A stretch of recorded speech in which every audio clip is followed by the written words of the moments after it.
Welcome to YK network. నేను మీ అనూష. ఈరోజు జరిగిన మహానాడు రెండు సంచలనాలకు వేదిక. మొదటిది గిన్నిస్ బుక్ రికార్డు. ఎందుకంటే ఇంత భారీ స్థాయిలో ఇంతవరకు ఎవరు ఎక్కడ ఇలాంటి వర్చువల్ కార్యక్రమం చేపట్టలేదు. 1875 క్లస్టర్ల ద్వారా వర్చువల్గా 6 లక్షల మంది కార్యకర్తలు ఐడి కార్డ్స్తో హాజరు నమోదు చేసుకున్నారు. ఈ రికార్డు మొదటి నుంచి చెప్తున్నదే. ఇక రెండోది లోకేష్ బిగ్ అనౌన్స్మెంట్. అదే అసలు సిసలు బిగ్ బ్రేకింగ్. బిగ్ అనౌన్స్మెంట్ అంటూ మహానాడు ప్రారంభానికి ముందే క్లూ ఇచ్చి ఎంతో సస్పెన్స్ పెంచి స్త్రీ శక్తి థీమ్ వేదికగా బ్లాస్టింగ్ స్టేట్మెంట్ చేశారు. అదే మహిళలకు 33% కోటా. పార్లమెంటులో బిల్లు పాస్ అయినా అవ్వకపోయినా వచ్చే ఎన్నికల్లో మహిళలకు 33% సీట్లు కేటాయిస్తామంటూ సంచలన ప్రకటన చేశారు. ఇది సంచలన నిర్ణయమే కాదు, డేరింగ్ స్టెప్ కూడా. దేశంలో ఏ పార్టీ కూడా సొంతంగా మహిళలకు 33% రిజర్వేషన్ ఇవ్వాలని ఇంతవరకు నిర్ణయం తీసుకోలేదు. జాతీయ పార్టీలతో సహా అన్ని పార్టీలు మహిళా రిజర్వేషన్ బిల్లుతోనే ముడిపెట్టుకున్నాయి. కానీ ఆ బిల్లుతో సంబంధం లేకుండా మహిళా రిజర్వేషన్ అమలు చేస్తామని చెప్పడం చారిత్రాత్మకమే. ఓ రాజకీయ పార్టీ అన్నా, ఆ పార్టీ అధినేత అన్నా ఏది చేసినా ఆదర్శంగా ఉండాలి, మార్గదర్శకంగా నిలబడాలి. అలాంటి సత్తా ఉన్న ఏకైక పార్టీ తెలుగుదేశం. ఇప్పుడు చంద్రబాబు, లోకేష్ అలాంటి పనే చేశారు. దేశంలోని అన్ని పార్టీలు అవాక్కయ్యేలా చేశారు. నెవర్ బిఫోర్ ఎవర్ ఆఫ్టర్ అన్నట్లుగా మహావరం ఇచ్చి టార్చ్ బేరర్లా మారారు. టీడీపీ నిర్ణయంపై జాతీయ స్థాయిలో చర్చ మొదలైంది. మరి చంద్రన్న బాటలో నడిచే దమ్ము జాతీయ పార్టీలతో సహా ఇతర పార్టీలకు ఉందా? టీడీపీ సవాళ్ల మీద సవాళ్లు విసిరే జగన్ మహిళలకు 33% సీట్లు ఇవ్వగలరా? లోక్సభలో మహిళా రిజర్వేషన్ బిల్లుకు అనుకూలంగా ఓటు వేసిన పార్టీలు సొంతంగా అయినా ఆ కోట అమలు చేయగలవా? ఇదే ఇవాల్టి మన డిబేట్ అంశం. ఈ డిబేట్పై తమ విశ్లేషణలు అందించడానికి రాజకీయ విశ్లేషకులు పాపిరెడ్డి గారు, తెలుగు యువత అధికార ప్రతినిధి బండారు వంశీకృష్ణ గారు, వైసీపీ అధికార ప్రతినిధి మధుసూదన్ రెడ్డి గారు, అలాగే నెల్లూరు జిల్లా జనసేన ప్రధాన కార్యదర్శి కిషోర్ గునుకుల గారు అందుబాటులో ఉన్నారు. అలాగే సుమిత్రానంద్ గారు, బీఆర్ఎస్ రాష్ట్ర నాయకురాలు, ఆవిడ కూడా మనకు టెలిఫోన్ లైన్లో ఆవిడ తమ విశ్లేషణలు అందిస్తారు. అలాగే పద్మశ్రీ గారు కూడా ఫోన్ ఇన్లో, ఏపీ కాంగ్రెస్ నేత ఆవిడ కూడా మనకి విశ్లేషణలు అందిస్తారు. ఫస్ట్ కిషోర్ గారు, మీరు చెప్పండి, ఏంటండి ఈరోజు మహానాడు లో నిజంగానే ఒక సంచలన ప్రకటన వెలువడింది. ఆ పార్టీలో ఉన్న మహిళలందరికీ ఈరోజు ఒక రకంగా చెప్పాలంటే ఒక మంచి వార్త, ఒక శుభారంభం వాళ్ళందరికీ కూడా.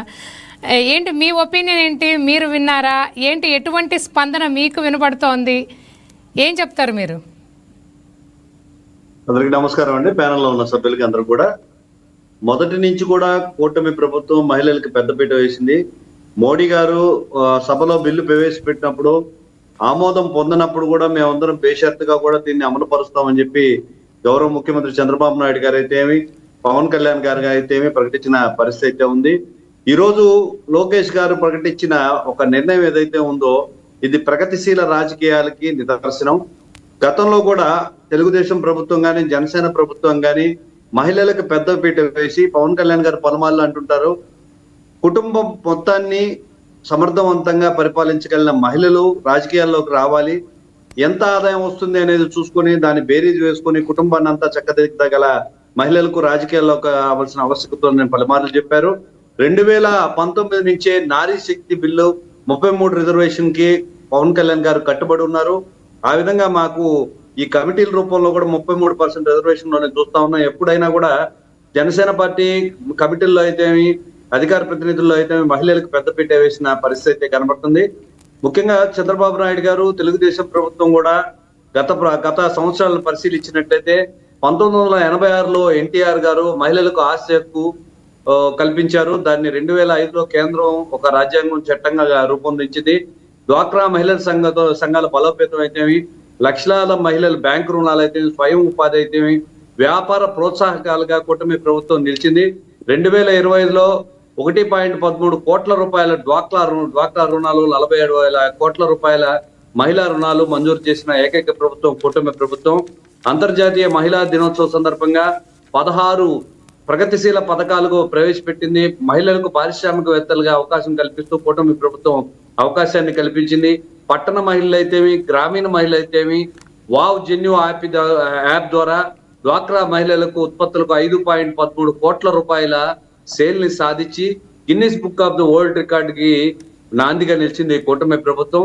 స్త్రీనిధి ద్వారా 1000 కోట్లు, ఫ్లిప్కార్ట్, ర్యాపిడో, హోమ్ ట్రయాంగిల్, ఉపాధి మరియు శిక్షణ వంటి అనేక కార్యక్రమాల ద్వారా కూటమి ప్రభుత్వం మహిళలకి ఆదర్శంగా నిలిచింది.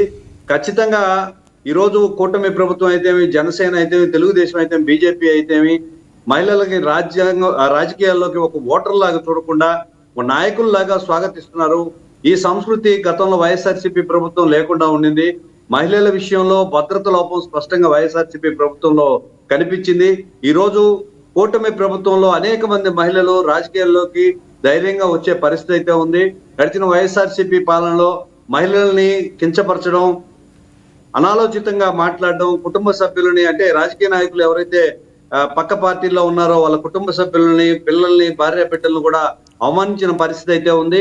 ఖచ్చితంగా కూడా కూటమి ప్రభుత్వం తీసుకున్న ఈ నిర్ణయాన్ని కేవలం మహిళలే కాదు యావత్ భారతదేశం మొత్తం స్వాగతిస్తుంది. ఖచ్చితంగా కూడా మహిళల రాజకీయ ప్రవేశంతో రాజకీయాలు మరింత జవాబుదారీగా మారనున్నాయని కూడా మాకు అనిపిస్తుంది మేడం. కిషోర్ గారు, ఏదైతే ఈ రోజు టీడీపీ తీసుకున్న నిర్ణయంతో మిగిలిన పార్టీలు కూడా అంటే జనసేన కావచ్చు, లేకపోతే కాంగ్రెస్ కావచ్చు, లేకపోతే వైఎస్ఆర్సీపీ కావచ్చు, బీజేపీ కావచ్చు, ఈరోజు టీడీపీ ఒక సెట్ మార్క్ క్రియేట్ చేసింది అనుకోవచ్చా రిజర్వేషన్ల, విమెన్ రిజర్వేషన్ విషయంలో? 100% మేము, ఎందుకంటే మహిళలకి పెద్దపీట వేసింది కూటమి ప్రభుత్వం, తెలుగుదేశం, జనసేన, బీజేపీలు. ఎందుకంటే మహాశక్తి అనే పథకం ద్వారా ఫ్రీ బస్ ప్రవేశపెట్టింది. 3 సిలిండర్లు మహిళలకు ఫ్రీగా ఇచ్చి ఆర్థిక భారాన్ని తగ్గించింది. అదేవిధంగా 15,000 రూపాయలు ప్రతి పెట్టెకి విద్యను అందించి మహిళలకు సులభతరం చేసింది. అదేవిధంగా ప్రొఫెషనల్ కోర్సు నేర్చుకునే మహిళలకి ఏదైతే ఉందో ఆర్థిక సాయం చేయడమే కాకుండా గ్యారంటీగా కూడా కూటమి ప్రభుత్వం నిలిచింది. నిజంగా ఇది ఏ పార్టీ నిర్ణయం తీసుకున్నా కూడా స్వాగతించాల్సిన విషయం. మహిళల్ని కేవలం ఓటర్లుగా చూడకుండా రాజకీయ నాయకులుగా ప్రవేశంగా చేసేదానికి ఒక చట్టం రూపొందించడానికి అనేక రకాల శక్తులు అడ్డం పడినప్పటికీ ఖచ్చితంగా కూడా ఇది రాబోయే రోజుల్లో రాజ్యాంగం కానుంది. మహిళలకు 33% రిజర్వేషన్ కల్పించే దిశగా అన్ని పార్టీలు కూడా కళ్ళు తెలుసుకోవాలని ఈ సందర్భంగా మనం చేస్తున్నాను. థ్యాంక్ యూ కిషోర్ గారు. పాపిరెడ్డి గారు, మీరు చెప్పండి, ఈరోజు ఏదైతే తెలుగుదేశం పార్టీ మహానాడులో లోకేష్ గారు ఏదైతే అనౌన్స్ చేశారో 2029 నుంచి ఎన్నికల నుంచే తాము మహిళలకు టీడీపీలో ఒకవేళ బిల్లు ఆమోదం అయినా అవ్వకపోయినా టీడీపీ మాత్రం మహిళలకు 33% రిజర్వేషన్ అమలు చేస్తామని ప్రకటించటం ద్వారా అంటే మిగిలిన పార్టీలకు ఎటువంటి సంకేతము, ఎటువంటి సెట్ బ్యాక్ వాళ్ళు క్రియేట్ చేశారని మీరు అనుకుంటున్నారు? అలాగే ఈ నిర్ణయంతో ఈరోజు దేశవ్యాప్తంగా జాతీయ పార్టీలు కూడా టీడీపీ వైపు తల తిప్పి చూసే పరిస్థితి మనకి కనపడుతోంది. మీరు అంగీకరిస్తున్నారా ఈ విషయంతో? పాపిరెడ్డి గారు. మేడం, ఈ ఒకటేంటంటే విమెన్ ఎంపవర్మెంట్ అంటారు. విమెన్ ఎంపవర్మెంట్ చాలా సంవత్సరాల నుంచి అనేక విధాలుగా ప్రయత్నాలు జరుగుతున్నది. కానీ ఈ ఏదైతే పబ్లిక్ రిప్రజెంటేషన్ అంటే హైయెస్ట్ లెవెల్ బాడీ మేకింగ్ లో వీళ్ళకు సరి అయిన ప్రాతినిధ్యం కల్పిస్తే వాళ్ళకు ఉమెన్ ఎంపవర్మెంట్ అనేది ఎక్కువగా అయ్యే అవకాశం ఉంటుంది. కాబట్టి ఇది మనం ఒక సరి అయిన దిశలో ఒక అడుగుగా మనం భావించవచ్చు. అయితే ఈ 30% 1/3 రిజర్వేషన్ అనేది చాలా రోజుల నుంచి నడుస్తున్నది. 1/3 రిజర్వేషన్ ఇవ్వాలి. ఎందుకంటే జనాభాలో 50% మహిళలు ఉంటారు. కానీ వాళ్లకు ఈ ప్రాతినిధ్యం వచ్చే వరకు ఏదైతే ప్రజా ప్రాతినిధ్యం అంటే ఎమ్మెల్యేలు కానీ, ఎంపీలు కానీ, ఎమ్మెల్సీలు కానీ ఏ ఎలక్టెడ్ పొజిషన్ కానీ చాలా తక్కువ శాతం ఉంటున్నారు. కాబట్టి అది కావాలనేది నడుస్తున్నది. అయితే ఇక్కడ ఏమైతున్నది అంటే ఇప్పుడు ఈ ఉమెన్ అంటే ఇప్పుడు యాక్చువల్గా నేను ఒక 2 వేరే విషయాలు కూడా వస్తాయి ఇట్లా. ఇప్పుడు ఈ ఉమెన్ రిజర్వేషన్ అన్నప్పుడు ఏవైతే ఎక్కువగా బీసీలతో ముడిపడి ఉన్న రాజకీయ పార్టీలు ఏవైతే ఉన్నాయో నార్త్ లో, వాళ్ళందరూ కూడా దీన్ని బాగా వ్యతిరేకించడం జరిగింది. ఎందుకు వ్యతిరేకించడం జరిగిందంటే ఈ 33% లేదా 35% విమెన్ రిజర్వేషన్ అయినప్పుడు ఇంకా మాకు అట్టడుగు వర్గాల వాళ్ళకు, వెనుకబడ్డ వర్గాల వరకు ఇంకా మాకు పోటీ చేసే అవకాశాలు ఉండవు అని వాళ్ళు చాలాసార్లు పార్లమెంట్ లో కూడా ఆర్గ్యుమెంట్ పెట్టడం, ఆపడానికి ప్రయత్నం చేయడం, చాలా సార్లు కూడా ఆయా అధికారంలో ఉన్న ప్రభుత్వాలన్నీ కూడా ఈ విమెన్ రిజర్వేషన్ చేయాలన్నది ప్రయత్నం చేసుకుంటూ వస్తున్నాయి. అయితే మొన్న కూడా రీసెంట్ కూడా పార్లమెంట్ లో మోడీ గారి గవర్నమెంట్ కూడా విమెన్ రిజర్వేషన్ కమ్ డీలిమిటేషన్ రెండు కూడా పెట్టడం జరిగింది. పెడితే అపోజిషన్ పార్టీస్ అన్ని కూడా ఏం చేసినట్టు 2/3 మెజారిటీ కావాలి కాబట్టి ఈ డీలిమిటేషన్ దీని ఉద్దేశం విమెన్ రిజర్వేషన్ కాదని అన్ని ప్రతిపక్షాలన్నీ కూడా ఈ రిజర్వేషన్ బిల్లును వాళ్ళు వ్యతిరేకించడం జరిగింది. పాపిరెడ్డి గారు, మీలాంటి వాళ్ళందరూ బహుశా మీరు కూడా మనం ఏదైతే విమెన్ రిజర్వేషన్ బిల్లు ఎప్పుడైతే పార్లమెంటులో ఆ రోజు వీగిపోయిందో, ఆ రోజు మనం అందరం డిబేట్ చేసుకున్నప్పుడు కూడా మీరు మీలాంటి విశ్లేషకులు అందరూ కూడా పార్టీలు ఎందుకు స్వచ్ఛందంగా ఎందుకు వాళ్ళ పార్టీ తరపున ఎందుకు 33% రిజర్వేషన్ ఎందుకు అమలు చేయకూడదు, అంత విమెన్ మహిళల పట్ల వాళ్ళకి ఈ చిత్తశుద్ధి ఉన్నట్లయితే అని మనందరం మాట్లాడుకున్నాం. అయితే ఈ రోజు మనకి జరిగి కనిపించింది, అనౌన్స్ చేసింది ఒక పార్టీ, ముందుకొచ్చింది, అనౌన్స్ చేసింది. అంటే ఈ అనౌన్స్మెంట్ మన దేశ రాజకీయాల్లో కానివ్వండి, లేకపోతే ముందుగా రాష్ట్ర రాజకీయాల్లో కానీ ఎటువంటి మార్పు క్రియేట్ చేస్తుందని మీరు అనుకుంటున్నారు? ఒక్క విషయం మాత్రం స్పష్టం, అంటే ఎందుకంటే ఇది ఒక మేజర్ పొలిటికల్ ఒక డిసిషన్, అంటే ఒక ముఖ్యంగా రాజకీయ నిర్ణయం. ఎందుకంటే ఉమెన్ 50% ఉన్నారు కాబట్టి వాళ్లకు సరైన ప్రాతినిధ్యం ఇవ్వడం కోసం తెలుగుదేశం పార్టీ కట్టుబడి ఉన్నది, ముందు స్టెప్ వేసినా చెప్పడానికి తెలుగుదేశానికి అన్ని విధాలుగా ఈ ఏదైతే 33% రిజర్వేషన్ అన్నారో అది వాళ్ళకి అవకాశం కల్పిస్తుంది. అది ఇక్కడ ఎందుకు, ఇప్పుడు మీరు అన్న మొదటి క్వశ్చన్ అసలు ఎందుకు పాపిరెడ్డి గారు, పద్మశ్రీ గారు ఏపీ కాంగ్రెస్ నేత లైన్ లో ఉన్నారు, ఆవిడతో మనం మాట్లాడి తర్వాత మళ్ళీ నేను మీ విశ్లేషణ తీసుకుంటాను. పద్మశ్రీ గారు నమస్తే అండి. మేడం చెప్పండి, ఈరోజు మీరు కూడా విన్నారు కదా మహానాడులో అనౌన్స్ చేసినటువంటి లోకేష్ గారు ఏదైతే అనౌన్స్ చేశారో 33% రిజర్వేషన్ని మహిళలకు వచ్చే ఎన్నికల నుంచే, అంటే 2029 ఎన్నికల నుంచే అమలు చేస్తామని ఆయన ప్రకటించడాన్ని మీరు ఏ విధంగా చూస్తారు? అంటే ఆ ప్రకటన మన రాజకీయాల్లో ఎటువంటి మార్పు తీసుకొస్తుందని మీరు అనుకుంటున్నారు? అమ్మా, యాజ్ ఎ ఉమెన్ మనందరం కూడా తెలుగుదేశం పార్టీనే కాదు, ఏ పార్టీ అయినా సరే ఇటువంటి నిర్ణయం తీసుకుంటే స్వాగతించాల్సినటువంటి విషయం, అభినందించాల్సినటువంటి విషయం. కానీ ఇక్కడ అట్ ద సేమ్ టైం ఆయన ఏం చెప్తున్నారంటే పార్లమెంట్ లో బిల్లు పాస్ అయినా అవ్వకపోయినా గానీ అమలు చేస్తా ఉన్నారు. Okay, that's good. బట్ 2023లో ఆల్రెడీ మనకు లోక్సభలో బిల్లు పాస్ అయిపోయింది అందరి ఆమోదంతో. ఈ రోజున కేంద్రంలో అధికారంలో ఉన్నది మన నరేంద్ర మోడీ గారు, మన ఆంధ్రప్రదేశ్ వల్ల, మన ఆంధ్రప్రదేశ్ ముఖ్యమంత్రి చంద్రబాబు నాయుడు గారి దయ వల్ల. బిల్లు పాస్ అయినా అవ్వకపోయినా అంటానికి అసలు ఆస్కారమే లేదు. ఎందుకనంటే వీళ్ళు ఎట్టి పరిస్థితుల్లో పట్టుబట్టి 2023లో లోక్సభలో పాస్ అయినటువంటి బిల్లుని అమలు చేయాల్సిందే అని చెప్పి హక్కుగా డిమాండ్ చేయొచ్చు. అది డిమాండ్ చేయకపోవడం అనేది కూడా చాలా బాధాకరం అనమాట. బట్ ఇళ్లకు గానే అది పండగ కాదు అన్నట్టు అది కేవలం ప్రకటనకే పరిమితం కాకుండా అమలు చేసే విధంగా కూడా వాళ్ళు చర్యలు తీసుకోవాలని కూడా మళ్ళీ ఒక్కసారి తెలుగుదేశం పార్టీ నాయకులు అంటే చంద్రబాబు నాయుడు గారిని, లోకేష్ గారిని కూడా కోరుతా ఉన్నాం, అభినందిస్తా ఉన్నాం. ఇంతకు ముందు కాంగ్రెస్ అనేక రాష్ట్రాల్లో బిల్లు పాస్ అయినా పాస్ అవ్వకపోయినా కూడా మేము 33% ఉమెన్ రిజర్వేషన్ ప్రకారం మేము టికెట్లు ఇవ్వడం జరిగింది అనేక రాష్ట్రాల్లో. ఆల్రెడీ స్థానిక సంస్థల్లో 50% రిజర్వేషన్ కల్పించిందే కాంగ్రెస్ పార్టీ. దాన్ని ఒక్కసారి గుర్తు చేయదలుచుకున్నాను. ఏదేమైనా కానీ వెరీ గుడ్ మేడం. పార్లమెంటు ఏదైతే చట్టసభల్లో కూడా ఇచ్చారా రిజర్వేషన్? అవునమ్మా, అందుకనే పార్టీలకు అతీతంగా తెలుగుదేశం పార్టీతో పాటు ఆంధ్రప్రదేశ్ లో ఉన్నటువంటి ఇతర పార్టీలు కూడా దీన్ని కన్సిడర్ చేయాలి, స్వాగతించాలి, అందరూ కూడా అమలు చేయాలని కూడా మీ ద్వారా కోరుతా ఉన్నాను. అలాగే పద్మశ్రీ గారు అలాగే కంటిన్యూ చేయండి మేడం. ఓకే, అయితే ఏంటంటేనమ్మా ఇప్పుడు 2023లో మొన్న రీసెంట్ గా పార్లమెంట్ సమావేశాల్లో మహిళా రిజర్వేషన్ బిల్లు డీలిమిటేషన్ తో కలిపి పెట్టడం అనేది అది చాలా పెద్ద కుట్ర. 2023లో పాస్ అయినటువంటి బిల్లుని క్యాస్ట్ సెన్సెస్ అంటే ఓబీసీ రిజర్వేషన్స్ కూడా దాంట్లో కలిపి అమలు చేస్తామని చెప్పి ఇచ్చినటువంటి హామీని తుంగలో తొక్కుతూ ఎన్డీఏ ప్రభుత్వం కేవలం 5 రాష్ట్రాల ఎన్నికల్ని దృష్టిలో పెట్టుకుని మహిళల ఓట్ల కోసం ఒక డ్రామా ప్లే చేసిందనేది అందరికీ రుజువైపోయింది. కాబట్టి ప్రతిపక్షాలందరూ కలిసి డీలిమిటేషన్ వల్ల దక్షిణాది రాష్ట్రాల్లో మనకి సీట్ల విషయంలో అన్యాయం జరుగుతుందని ఆ కుట్రని పసిగట్టి వీగిపోయేటట్టు చేయడం జరిగింది. అంతేగాని మేము మహిళా రిజర్వేషన్ బిల్లుకి వ్యతిరేకం కాదు. స్థానిక సంస్థల్లో రిజర్వేషన్స్ కల్పించింది కాంగ్రెస్ పార్టీ.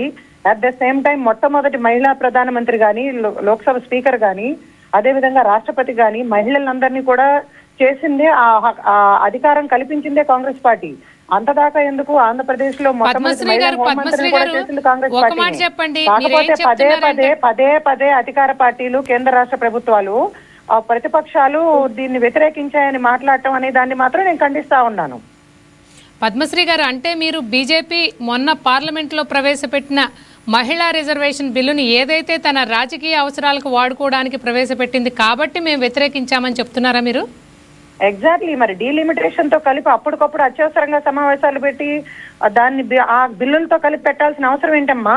2023లో ఆల్రెడీ అమలైనటువంటి లోక్సభలో అందరి ఆమోదంతో పాస్ అయినటువంటి బిల్లుని ఎందుకు అమలు చేయరు? దాన్ని అమలు చేయమని డిమాండ్ చేస్తా ఉన్నాం. కానీ అమలు చేయకపోతే మీరు ఎందుకు అడగట్లేదు? ఎందుకు అడగట్లేదమ్మా? అసలు మాట్లాడే స్వేచ్ఛ ఎక్కడ ఇస్తా ఉన్నారు? పార్లమెంట్ లో రాహుల్ గాంధీ గారు, ప్రియాంక గాంధీ గారు మాట్లాడుతుంటే మైకులు కట్ చేస్తున్నారు. పైగా అనేక రకాలుగా కూడా అసలు మాట్లాడే అవకాశం కూడా ఇవ్వట్లేదు.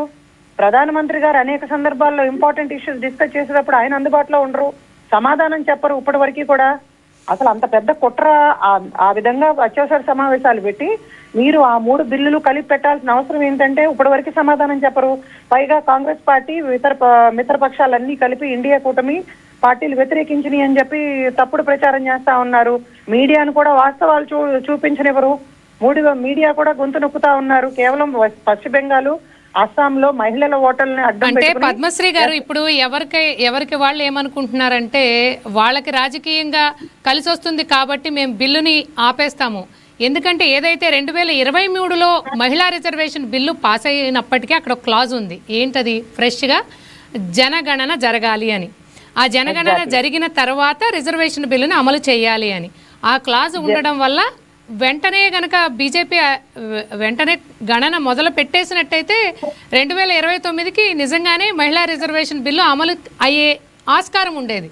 కానీ ఇప్పుడు మొదలు పెట్టలేదు కాబట్టి మరి అదే కదా రాహుల్ గాంధీ గారు ప్రతి పార్లమెంట్ సమావేశాల్లో జనగణన జరగాలి అని చెప్పి డిమాండ్ చేస్తానే ఉన్నారు, మాట్లాడుతానే ఉన్నారు. మరి ఆ క్లాజ్ పెట్టినప్పుడు అత్యవసర సమావేశాల్లో మహిళా రిజర్వేషన్ బిల్లుని కుట్రపూరితంగా డీలిమిటేషన్ తో కలిపి ఎందుకు పెట్టారమ్మా? పద్మశ్రీ గారు ఒక్కసారి లైన్ లో ఉండండి. మధుసూదన్ రెడ్డి గారు, మీరేదో చెప్పబోతున్నారు. ఇప్పుడు మహిళా బిల్లు ఆల్రెడీ పాస్ అయిపోయింది, సెంట్రల్ మహిళా బిల్లు. అవును. ఈ మహిళా బిల్లు అనేటువంటిది యాక్చువల్ గా మోడీ గారు ఇప్పుడు ఏం చేస్తున్నారంటే ఈ 3 బిల్లులు పెట్టి 2029కి ఇంకా ముందుగా ఆల్రెడీ మహిళా బిల్లు అనేది 2034కి రాష్ట్ర దేశం అంతా కూడా అప్లికబుల్ అవుతుంది. ఆల్రెడీ పాస్ అయిన మహిళా బిల్లు 2029లోనే మహిళా బిల్లుని తీసుకురావాలి. ఇంకా ముందుగా ఒక టర్మ్ ముందుగా తీసుకురావాలనేటువంటి సదుద్దేశంతో మోడీ గారు పెట్టారు. కానీ మోడీ గారు పెట్టినప్పుడు ఈ విభజన చట్టం, విభజన బిల్లులు కూడా 2-3 బిల్లులు పెట్టడం వల్ల అది వీగిపోయింది. మహిళా బిల్లుకి ఏ పార్టీ కూడా ఇక్కడ వ్యతిరేకం చెప్పలేదు. ఈవెన్ కాంగ్రెస్ పార్టీ కూడా, నేను చాలా సార్లు కాంగ్రెస్ పార్టీ మాకు సంబంధించిన పార్టీ కాదు, కాంగ్రెస్ పార్టీ కానీ ఇంకా all parties through out the India A party కూడా మహిళా బిల్లుకి మాత్రం నీతి నిజాయితీ చెప్పాలంటే ఎవరు కానీ అపోజ్ చేసిన పార్టీ లేవు. ఇప్పుడు తెలుగుదేశం మన రాష్ట్రానికి కూర్చుకుంటే తెలుగుదేశం, జనసేన 2 పార్టీలు కూడా బీజేపీ పెట్టినటువంటి బిల్లుకి మద్దతు పలకడం అనేటువంటిది ఖచ్చితంగా చేయాలి. ఎందుకంటే వాళ్ళు కూటమిలో ఉన్నారు. కానీ వైఎస్ఆర్ కాంగ్రెస్ పార్టీకి విషయానికి వస్తే ఇలా మేము కూటమిలో లేకపోయినా సరే, మా పార్టీకి సంబంధం లేని పార్టీ అయినా సరే బీజేపీ, మేము మహిళా బిల్లుని మేము దాన్ని ప్రోత్సహించాం, మేము దానికి ఓటేసాం, మహిళా బిల్లుకి ఓటేసాం. మహిళా బిల్లు రావాలని మేము కోరుకుంటున్నాం. కాకుంటే ఏంటంటే ఖచ్చితంగా 34లో ఖచ్చితంగా మహిళా బిల్లు అనేటువంటిది చేయాల్సిందే.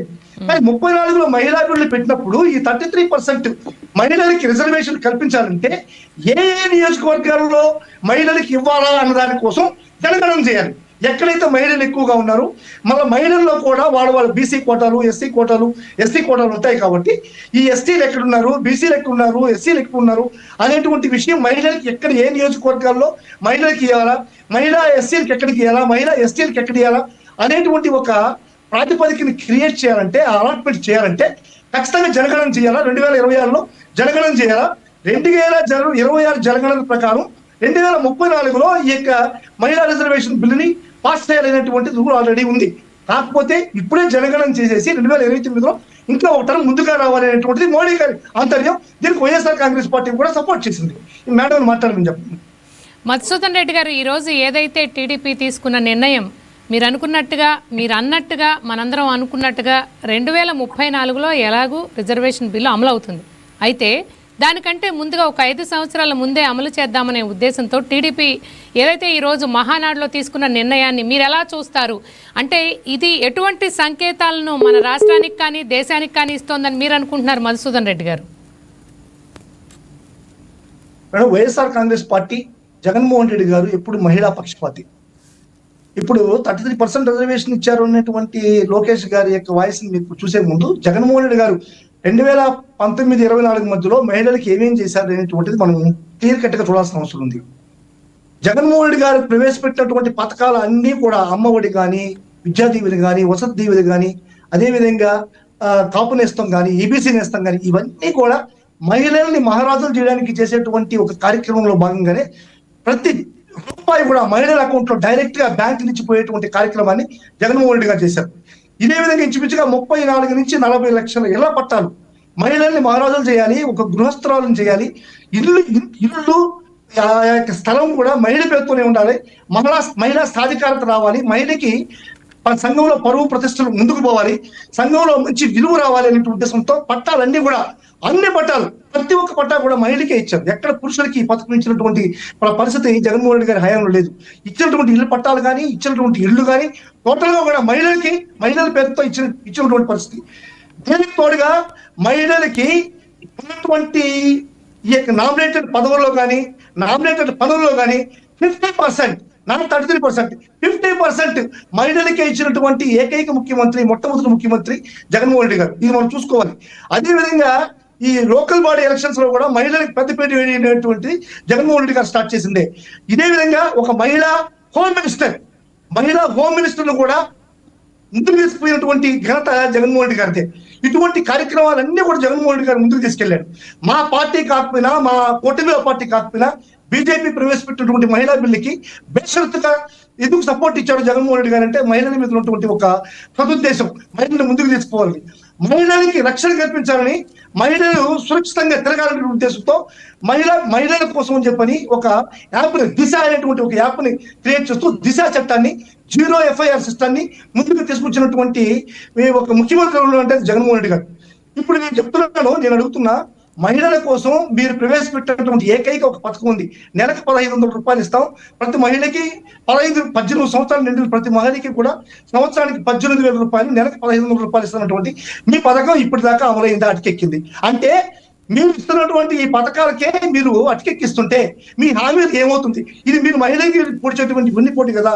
మీరు ఇచ్చేటువంటి హామీలన్నీ కూడా మహిళలకి చేరుతాయా లేకుంటే సాధిస్తారా అనేటువంటి దీనికి ఉదాహరణ.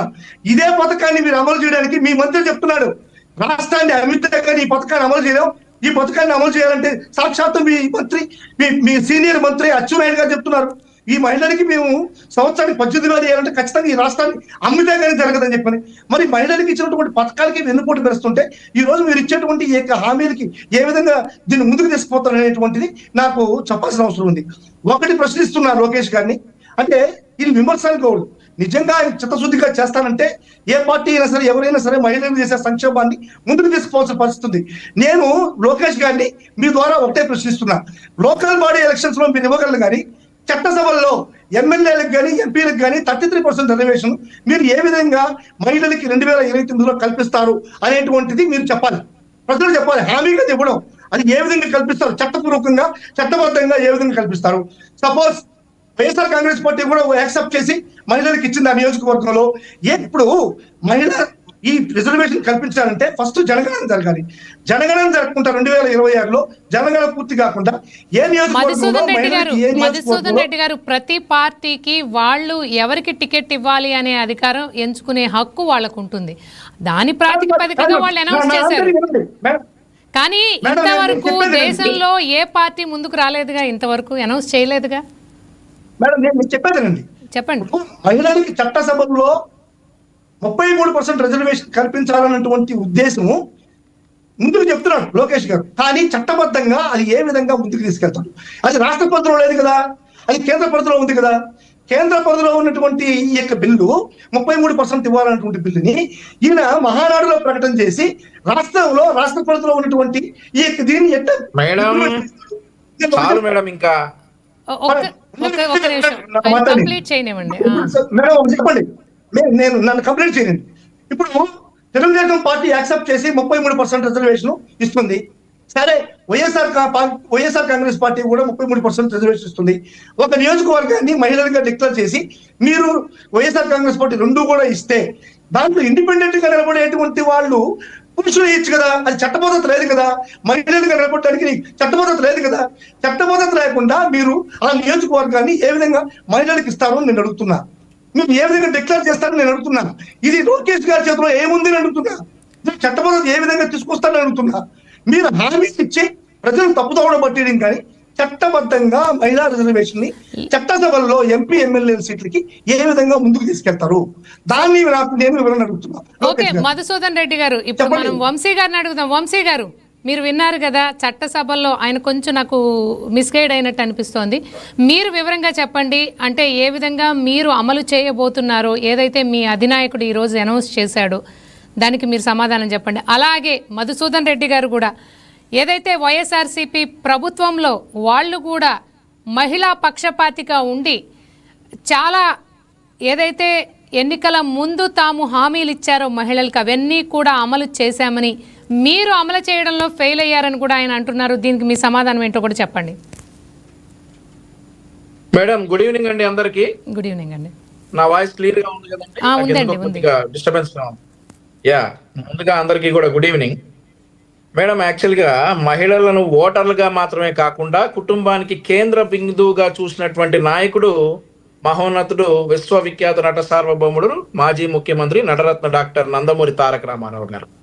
ఆయన స్థాపించినటువంటి పార్టీలో ఈరోజు మహిళలకు 33% రిజర్వేషన్ అంటే అది కేవలం ఒక హామీ కాదు, రాజకీయాల్లో మహిళల పాత్రను నిర్ణయాత్మకంగా స్థాయికి తీసుకెళ్లేటటువంటి ఒక సంస్కరణ. సో ఈరోజు రాజకీయాలకు అతీతంగా మాట్లాడవలసినటువంటి టాపిక్ మీరు తీసుకున్నారు అనుష గారు.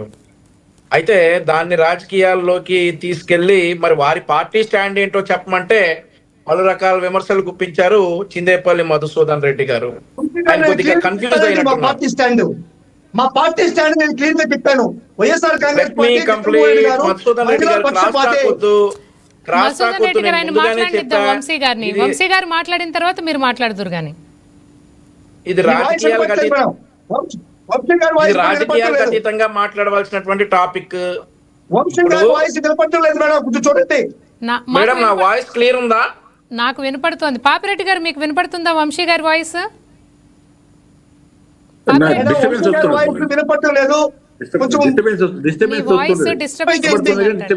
మేడం నేను రీలాగిన్ అవుతానండి. సరే రీలాగిన్ అవ్వండి వంశీకృష్ణ గారు. మీరు చెప్పండి. మధుసూదన్ రెడ్డి గారు మీరు ఏదో అడగబోతున్నారు వంశీకృష్ణ గారిని, చెప్పండి లోపు.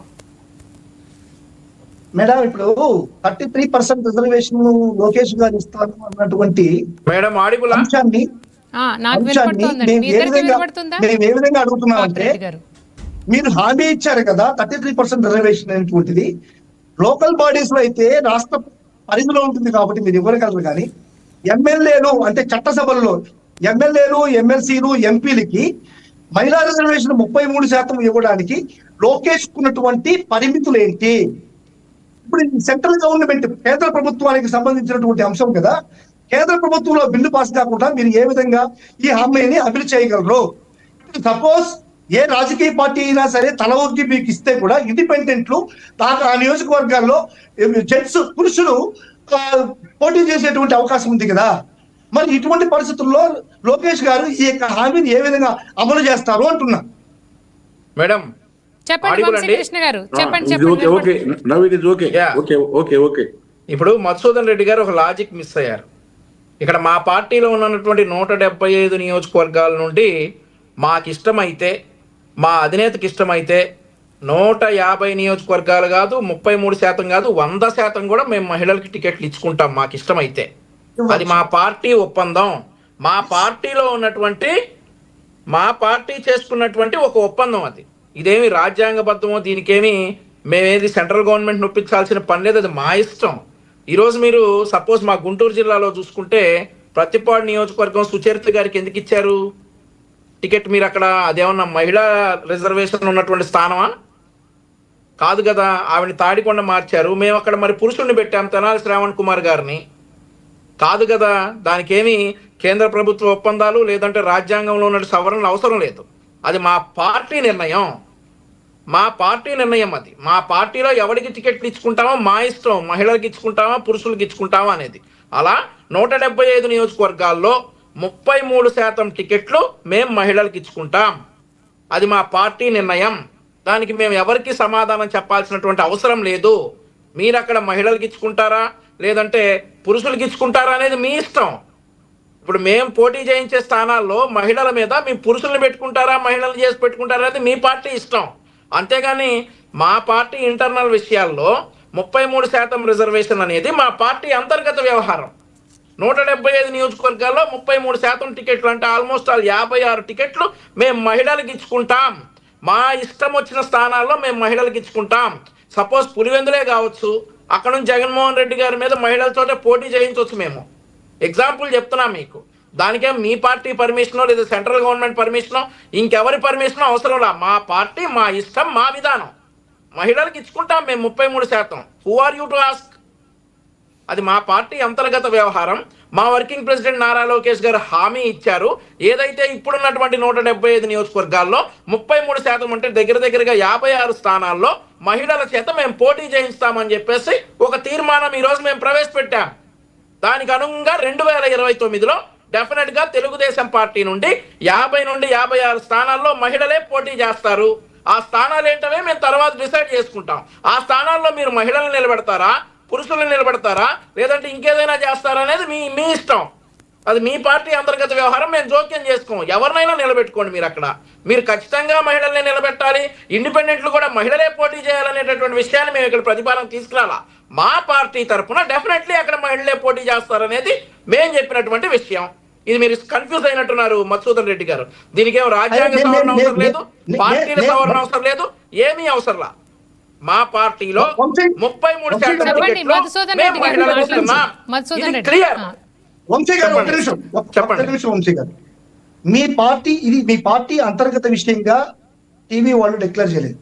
33% పార్టీ ఎమ్మెల్యే టికెట్లని మహిళలకు ఇచ్చే మాదిరిగా నేను ఒక రూల్ పాస్ చేపిస్తానన్నటువంటి ఒక విధంగా లోకేష్ గారు చెప్పారని చెప్పి నాకు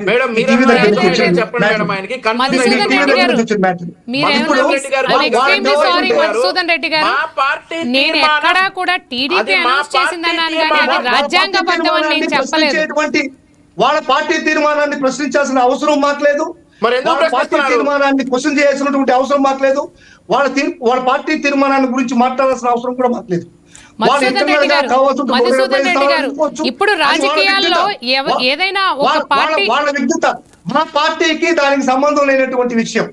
ఎప్పుడైతే మహిళా రిజర్వేషన్ బిల్లులో జరిగేటువంటి విధంగా లోకేష్ గారు తీసుకొని వస్తారు అన్నటువంటి అంశం మీద మాట్లాడదు. కానీ వాళ్ళ పార్టీ అంతర్గతంగా మేము 33% ఇస్తానన్నప్పుడు 33% కాబట్టి 50% ఇచ్చుకోవచ్చు. అది వాళ్ళ పార్టీ అంతర్గత విషయం.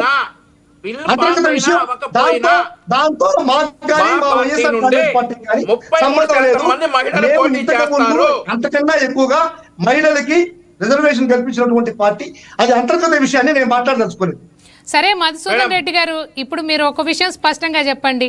టీడీపీ ఈరోజు ఏదైతే మహిళలకు 33% రిజర్వేషన్ ఇచ్చి 2029 ఎన్నికల్లో పెద్దపీట వేయాలని కోరుకుంటోంది. మీరు ఆ విషయాన్ని స్వాగతిస్తారా? మీరు కూడా మరి మీ పార్టీ కూడా అలాంటి నిర్ణయం తీసుకునే అవకాశం ఏదైనా ఉందనుకుంటారా? ఇప్పుడు చెప్పండి. మా పార్టీ మహిళలకి చేసేటువంటి ఏ కార్యక్రమానికైనా సరే స్వాగతిస్తుంది. జగన్మోహన్ రెడ్డి గారు నేను మహిళా ఈరోజు- పక్షపాతి, మహిళా పక్షపాతి. కానీ మధుసూదన్ రెడ్డి గారు, మరో విషయం కూడా నేను మీకు ఒకటి గుర్తు చేస్తాను. ఎక్కడైతే శాసనసభల్లో ఒక ఫ్యామిలీ మెంబర్ గురించి మాట్లాడకూడదో ఆ మాట కూడా వైసీపీ ఎమ్మెల్యే మేడం, నుంచే మనం అనుష శాసనసభలో గారు- విన్నాం. అలాంటివి ఎవ్వరూ ఎప్పుడు ఏ శాసనసభలో కూడా మహిళల గురించి మాట్లాడడం మనం అలాంటి విషయాలు వినం. అలాంటివి ఏదైతే వైఎస్ఆర్సీపీ అధికారంలో ఉన్నప్పుడు, మీ పార్టీ అధికారంలో ఉన్నప్పుడు మాత్రమే విన్నాం. దీనికి మీ సమాధానం ఏంటి? నేను మీరు మహిళలకి పథకాలు అమలు చేయట్లేదల్లా వైఎస్ఆర్సీపీ అధికారంలో ఉన్నప్పుడు మాట్లాడింది తెలుగుదేశం పార్టీ ఎమ్మెల్యే మాత్రమే మాట్లాడింది. ఆ రోజు కాదు, వల్లభనేని వంశీ అనేటువంటి ఒక ఎమ్మెల్యే ఆ రోజు మాట్లాడినప్పుడు ఆయన ఏ పార్టీలో ఉన్నాడంటే తెలుగుదేశం పార్టీలో ఉన్నాడు. 2023 వైఎస్ఆర్ కాంగ్రెస్ పార్టీకి జగన్మోహన్ రెడ్డికి ముడిపెట్టడం ఏంటి? నవంబర్ 19న నాకు అర్థం కావట్లేదు. 2023 నవంబర్ 19న తెలుగుదేశం పార్టీలో ఉన్నాడా వల్లభనేని వంశీ? మహిళల్ని ఊచకొత్తకొస్తున్నది, మహిళల పైన ఎదురు దాడులు, మహిళల బాలికల పైన దాడులు జరుగుతున్నటువంటి ఈ యొక్క కార్యక్రమాలు చూస్తే తెలుగుదేశం పార్టీ మధుసూదన్ రెడ్డి గారు, మహిళలకు ఏ విధంగా మధుసూదన్ రెడ్డి న్యాయం గారు- చేస్తారనేటువంటి అనుమానం వస్తుంది. లేదు, ఏదైతే అసెంబ్లీలో ఒక మహిళ గురించి మాట్లాడడం తప్పా కాదా మీరు చెప్పండి. అనుచితంగా మాట్లాడటం తప్పా కాదా? నేను ఒకటే రెండు ఇన్సిడెంట్స్ చెప్తాను మేడం. మహిళల గురించి రెండు పార్టీల్లో జరిగినటువంటి 2 ఇన్సిడెంట్స్ చెప్తాను. కాంగ్రెస్ తెలుగుదేశం అధికారంలో ఉన్నప్పుడు చంద్రబాబు నాయుడు గారు 2014-19లో ఒక ఎంఆర్ఓ అని, వనజాక్షి అనేటువంటి ఒక ఎంఆర్ఓని ఇసుక క్వారీకి అడ్డం పోయిందని చెప్పి నేను అడుగుతుంది అసెంబ్లీలో ఒక ఎమ్మెల్యే- అసెంబ్లీలో ఏం జరిగిందో చెప్పండి నేను మధుసూదన్ రెడ్డి ఎక్కడ- గారు. అసెంబ్లీలో చట్టసభల్లో జరిగినా, మాట్లాడడం అది- వేరు, అది బయట ఎవరికి మాట్లాడడం వేరు. జరిగినా, ఈ రోజు నేను చెప్పండి. అడిగింది చట్టసభల్లో, మీరు దాన్ని అసెంబ్లీలో చెప్పండి. జరిగినా, మీకు జరిగినా, రాష్ట్రంలో ఏ మహిళకి జరిగినా అన్యాయం, అక్రమం, మహిళకి జరిగినటువంటి అనుష గారు- ఖండించాలి. ఒక అసెంబ్లీలో జరిగితే మాత్రం చూసుకుందాం, బయట జరిగితే దానికి విలువలు విశ్వసనీయత లేదు అని నేను అనట్లేదు. అది ఖచ్చితంగా ఏ మహిళనైనా ఎక్కడ కించపరిచినా తప్పే. అది టీడీపీ వాళ్ళు చేసినా తప్పే, వైసీపీ వాళ్ళు చేసినా తప్పే, బీజేపీ వాళ్ళు చేసినా తప్పే. నేను అడిగింది మిమ్మల్ని దీనికి సమాధానం చెప్పండి అంటున్నా. వాళ్ళు చేశారని, వాళ్ళు తప్పు చేశారనుకుందాం, మీరు కూడా తప్పు చేస్తారా? అది కరెక్టా? మేడం, అనుష గారు- మీరు అడిగారు, నాకు చెప్పండి. నన్ను చెప్తే కదా మీకు అర్థమవుతుంది. వనజాక్షి అనేటువంటి ఒక ఎమ్మెల్యేని, చింతమనేని ప్రభాకర్ అనేటువంటి ఒక ఎమ్మెల్యే, ఒక ఎంఆర్ఓని, చింతమనేని ప్రభాకర్ అనేటువంటి ఒక ఎమ్మెల్యే ఒక ఇసుక క్వారీలో ఏ విధంగా దౌర్జన్యం చేసి చుట్టుపట్టుకుని లాక్కొని వచ్చాడో మీకు అందరికీ తెలుసు. ఆ రోజు మీరు కావాల్సింటే మీరు డేటా అంతా తీసుకోండి. ఇదే వైఎస్ఆర్ గవర్నమెంట్ లో జగన్మోహన్ రెడ్డి గారు ముఖ్యమంత్రిగా ఉన్న టైంలో నెల్లూరులో సరళ అనేటువంటి ఒక ఎండిఓని ఈ రోజు మీ పార్టీలో ఉన్నటువంటి ఈ కోటమిరెడ్డి శ్రీధర్ రెడ్డి అనేటువంటి ఒక ఎమ్మెల్యే ఆ రోజు వైఎస్ఆర్ కాంగ్రెస్ పార్టీలో ఎమ్మెల్యే అయినా సేమ్ ఇదే నియోజకవర్గంలో. వంశీకృష్ణ గారు, మీరే సమాధానం చెప్పాలి. ఆయన మిమ్మల్ని చెప్తాను మేడం, ఆయన అడుగుతున్నారు. ఆపితే చెప్తా క్రాస్ టాక్ ఎందుకని ఆగాను. అదే వనజాక్షిని ఒక చిన్న మాట అన్నాడని చెప్పని జైలుకి పంపించాడు. మా ఎమ్మెల్యే ఆ రోజు కోటమిరెడ్డి శ్రీధర్ రెడ్డి అనేటువంటి వ్యక్తి మా ఎమ్మెల్యే కానీ చూడకుండా ఒక ఎంఆర్ఓ ఎంపీఓని, సరళ అనేటువంటి ఒక ఎంపీఓని ఈ విధంగా దుష్పాట్లాడినాడు అనే ఉద్దేశంతోనే జైలుకి పంపించారు. అదే మీరు ఏం చేశారు? ఒక ఎంఆర్ఓని, వనజాక్షి అనేటువంటి ఎంఆర్ఓని ఏం చేశారు? మీరు ఏం న్యాయం చేశారు? ఆయనకి ఆమెనే తిట్టి ఆమెనే కేసు విత్డ్రా చేసుకోమని చెప్పని మీరు ఎమ్మెల్యేకి సపోర్ట్ చేశారు. ఇది మాకు మీకు ఉండేటువంటి చిత్తశుద్ధి, ఈ వైఎస్ఆర్ కాంగ్రెస్ పార్టీకి టీడీపీకి ఉండేటువంటి చిత్తశుద్ధి. దీన్ని మీరు మాట్లాడడం అనేటువంటిది అధర్మం. అది అయిపోయిందా? చెప్పు మేడం, ఇది రాజకీయ చర్చకి దారి తీసింది కాబట్టి ఏమన్నా అంటే ఏడుస్తారు. ఇప్పుడు తల్లి చెల్లి ఎక్కడున్నారు మేడం? వీళ్ళు మహిళా సాధికారత గురించి చెప్తారా? వీళ్ళ మహిళా సాధికారత గురించి మాట్లాడేది? మీ చంద్రబాబు నాయుడు గారు నువ్వు అడ్డపడద్దు, దయచేసి నువ్వు మాట్లాడేటప్పుడు చాలా మర్యాద కాపాడుకో. నీ వయసు ఇచ్చే మర్యాద కాపాడుకో. నీ వయసు మర్యాద కాపాడుకో. వంశీకృష్ణ గారిని మాట్లాడి మర్యాద కాపాడుకో. దయచేసి నువ్వు మాట్లాడినంతసేపు నేను ఏం మాట్లాడలేదు. దయచేసి కాంతా ఉండు. ఈ రోజు మీ చెల్లెలా ఉంది కట్టుకుంటే కట్టుకుంటే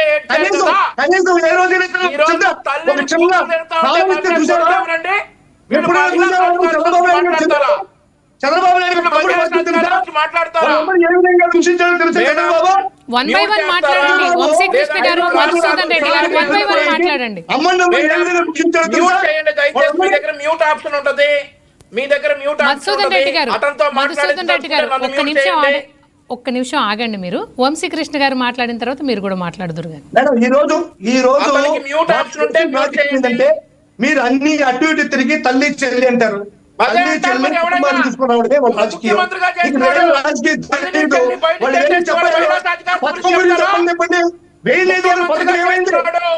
మహిళా మేడం, గురించి ఏం చేయాలి? మేడం, మీకు క్రాస్ టాక్ కావాలా? అర్థవంతమైన డిస్కషన్ కావాలా మేడం?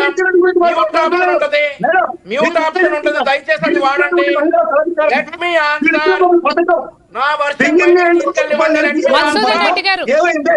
దాని ఒక్క గురించి నిమిషం చెప్పండి. ఆగండి. మధుసూదన్ రెడ్డి గారు ఒక్క నిమిషం ఆగండి. వంశీకృష్ణ గారు మాట్లాడండి మీరు ఒకసారి. మేడం, ఈ రోజు ఇది రాజకీయ చర్చకి దారి తీసింది కాబట్టి ఒక మాజీ ముఖ్యమంత్రిగా ఉన్నటువంటి వ్యక్తి ఈ రోజు ఇంట్లో ఉన్నటువంటి చెల్లెల్ని, ఇంట్లో ఉన్నటువంటి తల్లి మీద కేసులు వేసేసి ఈ రోజు వారిని ఇంట్లో నుంచి బయటకు గెంటేసి ఆవిడ ఎల్లో చీర కట్టుకుంటే కూడా ఏడ్చి ఆవిడ పాన్ స్టార్స్ తో కంపేర్ చేస్తా ఉంటే పక్క నవ్వి మీ ఉన్నటువంటి వైఎస్ఆర్సీ సోషల్ మీడియా వారితోటి ఆవిడని బూతులు తిడుతున్నా కూడా నవ్వి వాడిని కనీసం మందలించకుండా ఈ రోజు వీళ్ళు వచ్చేసి మహిళా సాధికారత గురించి మాట్లాడతారా? మహిళల గురించి వీళ్ళ పార్టీ మాట్లాడే దయచేసి అడ్డం పడద్దు. మేడం చెప్పండి. Let me complete my answer. చెప్తా ఉన్నారు కదా, ఇక పథకాల గురించి చెప్తా ఉన్నారు మీరు. పథకాల గురించి చెప్తా ఉన్నారు. అరే లెట్ మీ కంప్లీట్. సమయం వచ్చినప్పుడు చెప్పండి మధుసూదన్ రెడ్డి గారు. జరగాల లేదంటే ఇలాగే క్రాస్ టాక్ జరగాల? చెప్పండి. అర్థమైంది. చర్చ జరగనివ్వండి. చంద్రబాబు నాయుడు గారు కంప్లైంట్ ఇవ్వాలా? చంద్రబాబు నాయుడు గారు చంద్రబాబు నాయుడు గారు కుటుంబ మధుసూదన్ రెడ్డి గారు రాష్ట్రంలో ముఖ్యమంత్రిగా చేసి ఇంట్లో ఉన్నటువంటి తల్లిని, ఇంట్లో ఉన్నటువంటి చెల్లిని మెడపడి గంటినటువంటి దౌర్భాగ్యుడు జగన్మోహన్ రెడ్డి. మహిళా సాధికారత గురించి మాట్లాడతారా? మహిళా సాధికారత గురించి ఇలా మాట్లాడేది. ఇక పథకాల గురించి మాట్లాడారు మేడం. మీరు కూడా ఇందాక అప్రిషియేట్ చేశారు. పథకాల గురించి మీరు కూడా ఇందాక అప్రిషియేట్ చేశారు. మీకు కూడా కొన్ని వాస్తవాలు తెలియదేమో చెప్పాలి. పథకాల గురించి మీరు కూడా ఇందాక అప్రిషియేట్ చేశారు అనుష గారు. మీకు కూడా కొన్ని వాస్తవాలు తెలియదేమో. మధుసూదన్ రెడ్డి గారు నోరు మూస్తే వాటి గురించి కూడా చెప్తా. చెప్పండి. అమ్మ ఒడి, ఎంతమందికి ఇచ్చారా అమ్మ ఒడి? వంశీ గారు ఒక్క నిమిషం ఉండండి. మధుసూదన్ రెడ్డి గారు ఏం మాట్లాడుతున్నారో విందాము. వంశీ గారు ఒక్క నిమిషం ఉండండి. మధుసూదన్ రెడ్డి గారు ఏం మాట్లాడుతున్నారో విందాం. చెప్పండి మధుసూదన్ రెడ్డి గారు. ఇద్దరు మాట్లాడితే వినపడదు, అర్థం కాదు, కాబట్టి వన్ బై వన్ మాట్లాడండి. తల్లి చెల్లిని బయటికి తీసుకొస్తే చంద్రబాబు నాయుడు ఇంట్లో ఉన్నటువంటి తల్లి చెల్లిని కూడా బయటకు తీసుకురావాల్సి వస్తుంది. ఇది అమానుషం. మాకు అది ఇష్టం లేదు. చాలా ఉన్నాయి. నేను కూడా చంద్రగిరిలోనే పుట్టాను. అన్ని విషయాలు నాకు తెలుసు. అర్థమైందా? కాబట్టి తల్లి చెల్లిని తీసుకుని వచ్చి మేము చంద్రబాబు నాయుడు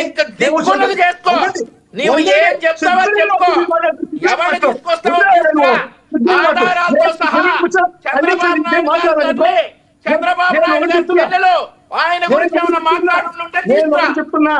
ఈ రోజు మీకు నిస్సిగ్గుగా మీరు మహిళల గురించి మాట్లాడడానికి నిస్సిగ్గుగా మీరు మాట్లాడడం అనేటువంటిది అమానుషం. మీరు ఇచ్చినటువంటి ఒకే ఒక పథకం మహిళలకి 1,500 రూపాయలు నెలకి, 18,000 రూపాయలు సంవత్సరానికి. ఈ పథకాన్ని ముందుకు తీసుకుపోవాలంటే రాష్ట్రాన్ని అమ్మేయాలన్నటువంటి మీ మంత్రి వ్యాఖ్యలు, వీటిపైన మీరు సమాధానం చెప్తే బాగుంటుంది. కానీ జగన్మోహన్ రెడ్డి ఇంట్లో నుంచి వచ్చిన మాటల్ని, జగన్మోహన్ రెడ్డి తల్లి చెల్లిని కారణం చేయడం అనేటువంటిది మీరు చేస్తున్నటువంటి దుర్మార్గం. ఈ దుర్మార్గంలో క్రాస్ టాక్ అంటారు. మీరు నిజంగా ఆ పథకాన్ని గురించి చెప్పండి. నేను నూరు మూసుకుంటా, పాస్ చేసుకుంటా. క్యారీ అని వంశీ గారు చెప్పండి. వంశీ గారు చెప్పండి. చెప్పండి. ఇప్పుడు మధుసూదన్ రెడ్డి గారు అనేది ఏంటంటే చంద్రబాబు నాయుడు గారి తల్లి గురించి, చంద్రబాబు నాయుడు గారి చెల్లెల గురించి కూడా మాట్లాడాల్సి ఉంటది అని అంటా ఉన్నారు. నేను ఇక్కడ షర్మిల గారు జగన్మోహన్ రెడ్డి గారి గురించి ఏం మాట్లాడిందో ఓపెన్ గా చూపిస్తున్నా.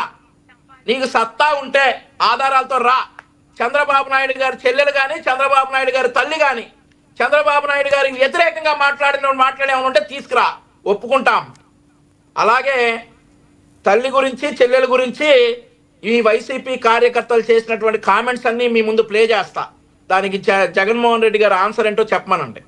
అండ్ ఆల్సో సరే, కుటుంబ వ్యవహారాలు అదే కనుక మధుసూదన్ రెడ్డి గారు నేను కామ్గా ఉన్నాను కదా లెట్ మీ కంప్లీట్ మేడం చెప్పండి మేడం మధుసూదన్ గారు నేను అడుగుతాను ఉండండి వన్ బై వన్ ఆయన కౌంటర్ ఇస్తున్నారు మధుసూదన్ రెడ్డి గారు మీరు ఆపండి చెప్తా ఏం చెప్పారు తర్వాత అరే ఆపండి సార్ చెప్తాను ఆయన పథకాల గురించి కూడా ప్రశ్నిస్తున్నారు వంశీ గారు మర్యాద కాపాడుకోండి చెప్తాం వినండి మేడం ఇందాక మీరు మాట్లాడుతా జగన్మోహన్ రెడ్డి గారి పథకాలను మీరు కూడా అప్రిషియేట్ చేశారు కానీ మీకు తెలియని వాస్తవాలు తెలుసో మరి మర్చిపోయారో కానీ అమ్మఒడి ఎంతమందికి అన్నారు మేడం మేడం భారతి గారు ఎలక్షన్ ప్రచారంలో అందరికీ ఎంతమంది పిల్లలు ఉంటే అంతమందికి 15,000 అని చెప్పేసి మేడం భారతి గారు అన్నమాట కానీ అధికారంలోకి రాగానే ఏమైంది మేడం అది అమ్మఒడి ఏమైంది మేడం ఇంట్లో ఒక పిల్లవాడికే అమ్మఒడి ఇంకో పిల్లల్ని చదివించకూడదు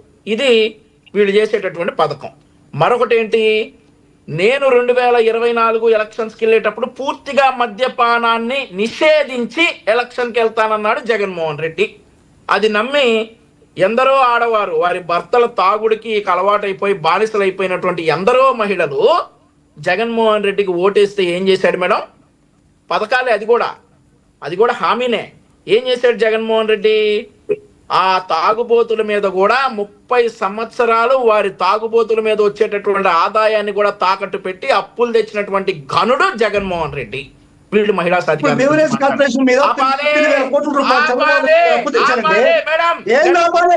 మాట్లాడేటప్పుడు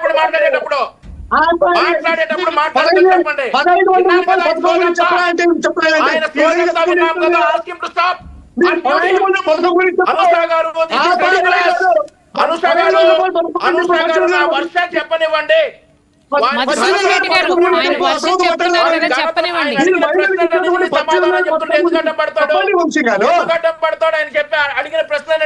మధుసూదన్ రెడ్డి గారు అలాగే వంశీ గారు ఒక్క నిమిషం ఇక్కడ బ్రేక్ తీసుకోండి ఒక్క నిమిషం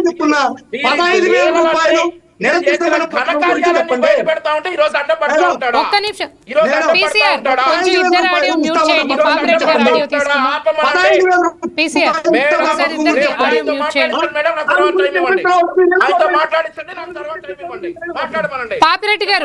పాపిరెడ్డి గారు మీరు చెప్పండి ఈరోజు హీటెడ్ ఆర్గ్యుమెంట్ మనం ఏదైతే టీడీపీ మధ్య అలాగే వైసీపీ నాయకుల మధ్య మనము వాడిగా వేడిగా జరుగుతోంది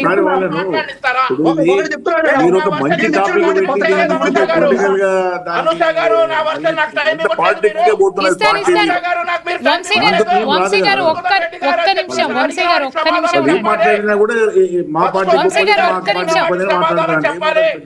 షూర్ మీకు టైం ఇస్తాను వంశీ గారు నేను టైం ఇస్తా ఒక్క నిమిషం ఒక్క చిన్న బ్రేక్ నేను మాట్లాడతాను మేడం చెప్పండి పాపిరెడ్డి గారు ఇప్పుడు తెలుగుదేశం మిత్రుడు వైసీపీ మిత్రుడు ఇద్దరికి కూడా మీరు ఒక విషయం ఇక్కడ టాపిక్ ఏమో వాళ్ళంతా కష్టపడి పాపం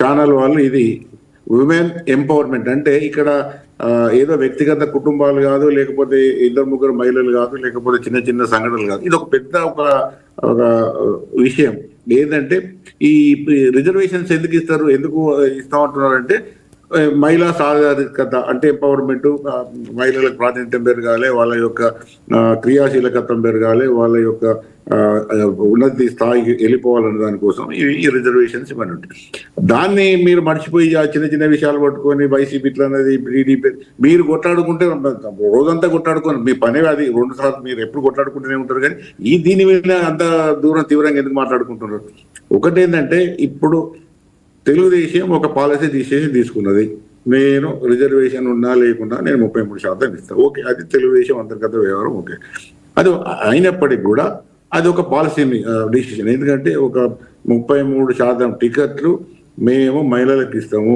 మహిళల సాధికారత లేదా ఎంపవర్మెంట్ అనేది మా ముఖ్యమైనది తెలుగుదేశం పాలసీ డిక్లేర్ చేయాలి దాని యొక్క ప్రభావము 2 విధాలుగా 3 విధాలుగా ఏ వింటుంది అనే దాని మీద మనం డిస్కస్ చేస్తే బాగుంటుంది ఒకటి ఈ 33%తోనే విమెన్ ఎంపవర్మెంట్ ఎంతవరకు పెరుగుతుంది ఉమెన్ యొక్క నిజమైన ఒక వ్యక్తిత్వం కానీ వాళ్ళ యొక్క అధికారం కానీ వాళ్ళ యొక్క క్రియాశీలకత్వం కానీ ఎంత పెరుగుతుంది అది మహిళా సమాజానికి ఎంత ఉపయోగపడుతుంది అది ఒకటి రెండవది ఏంటంటే ఇంకో వైపు అనేది రాజకీయం ఒక్కసారి ఒక పెద్ద పార్టీ ఒక పాలసీ నిర్ణయం ఒక ఓటు బ్యాంకును ప్రభావితం చేసే ఒక నిర్ణయం తీసుకున్న తర్వాత తప్పకుండా దాని యొక్క ప్రభావం మిగతా పార్టీలు ఉంటుంది. మిగతా పార్టీలు కూడా చూస్తుంటాయి. ఒకవేళ తెలుగుదేశం మహిళలను ఒక విధంగా పెద్దపీట వేసి మహిళా ఓట్లను ఆకర్షించే ప్రమాదం ఉన్నది, మనకు ప్రమాదం ఉన్నదని మిగతా రాజకీయ పార్టీలు అనుకుంటే మిగతా రాజకీయ పార్టీలు కూడా ఏదో విధంగా మహిళల సాధారణ ఎంపవర్మెంట్ కోసం వాళ్ళు కూడా ప్రయత్నం చేస్తారు.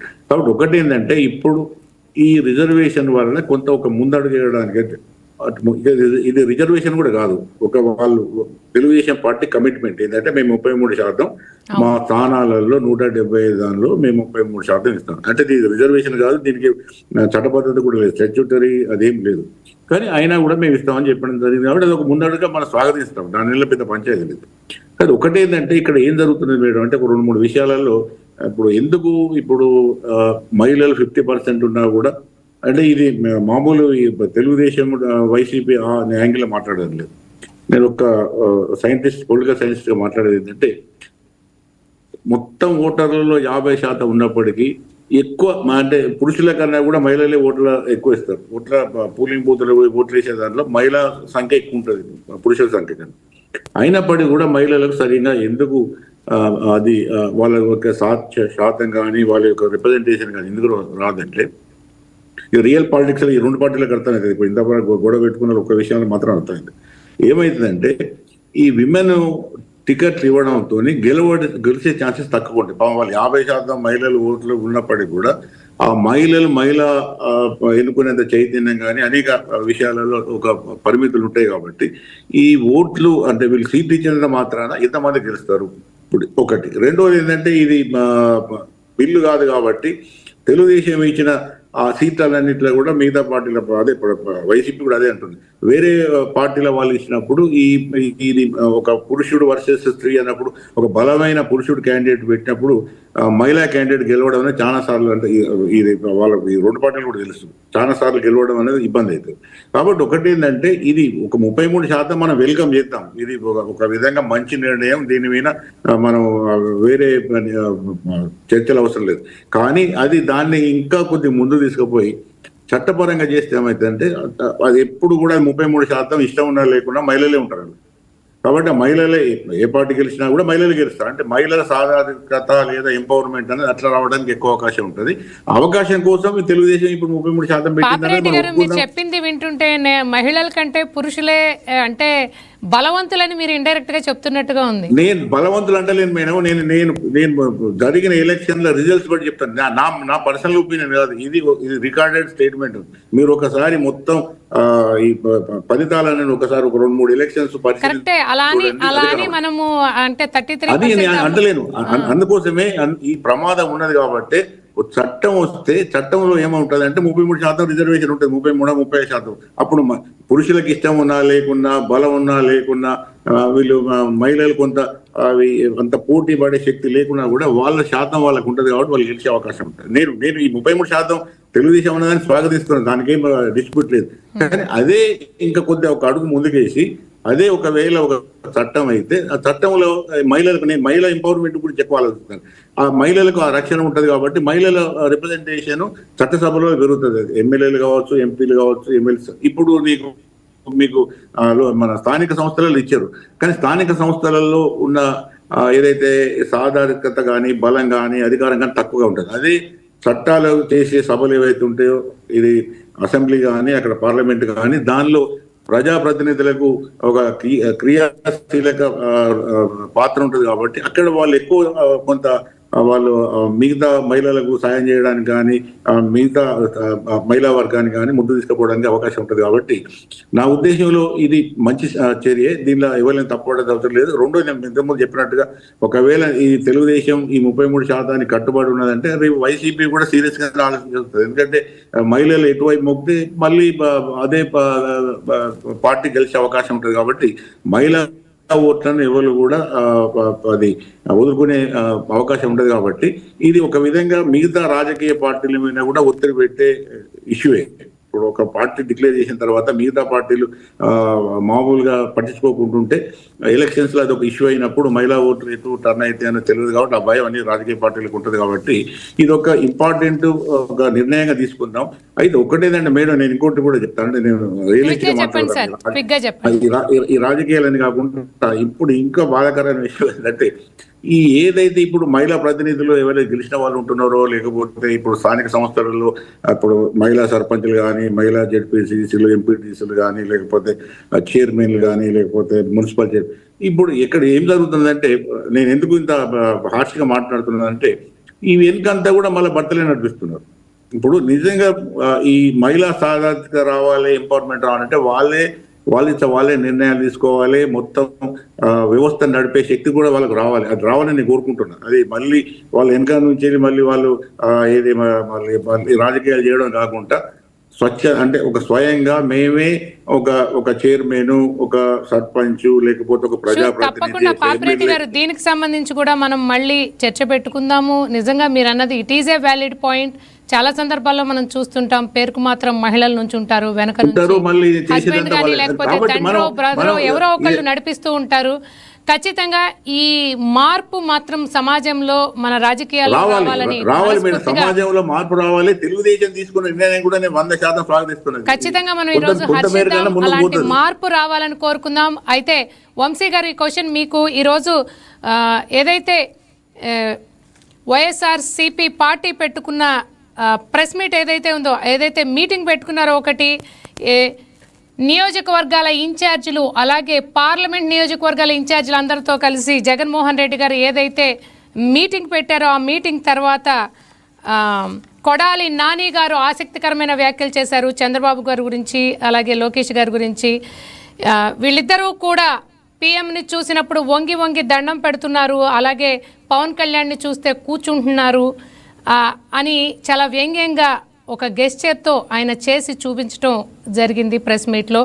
దీన్ని మీరు ఎలా చూస్తారు? అంటే ఆయన ఎందుకు చెప్పారని మీరు అనుకుంటున్నారు?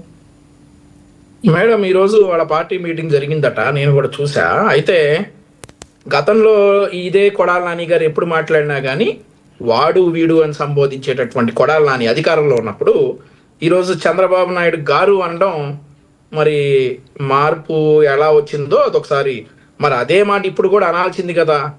సో అలా అనకుండా చంద్రబాబు నాయుడు గారు దాకా వచ్చాడంటే ఇక అయిపోయింది. ఇంకోటి ఏంటంటే ఇప్పుడు వంగి వంగి దండాలు పెడతా ఉన్నారు అనేటటువంటి మాట. ప్రైమ్ మినిస్టర్ వస్తే ఎవరైనా కానీ నమస్కారం పెడతారు, ఆయన కూడా ప్రతి నమస్కారం పెడతారు, అది డెఫినెట్లీ జరిగే ప్రక్రియ. ఆయన అన్నది ఏంటంటే దండం పెట్టడం తప్ప అభివృద్ధి ఏం చేయట్లేదు అని. ఏం కావాలంటే మేడం, అభివృద్ధి రమ్మనండి, చర్చకి రమ్మన్నారు కదా. ఇప్పుడు ఇంకో మాట కూడా అన్నారు మేడం, అది జగన్మోహన్ రెడ్డి గారితో చర్చకి రావాలి అని చెప్పేసి కొడాలి నాని గారు అన్నారు. అసెంబ్లీ ఉంది, అందుకే అసెంబ్లీ ఉంది చర్చించడానికే. రమ్మనండి అసెంబ్లీకి, చర్చిద్దాం. అభివృద్ధి, మేం చేసిన అభివృద్ధి ఏంటో, మీరు చేసిన అవినీతి ఏంటో చర్చించడానికే అసెంబ్లీ ఉంది, బూతులు తిట్టుకోవడానికి కాదు. మీలాగా హామీ ఇస్తా ఉన్న మా నాయకులు ఎవరు మీ ఇళ్లలో ఆడవారి గురించి కానీ ఎవరింట్లో ఆడవారి గురించి కానీ మాట్లాడరు. డెఫినెట్లీ చర్చే. మీరు కోరిందే, కొడాలి నాని గారు కోరిందే.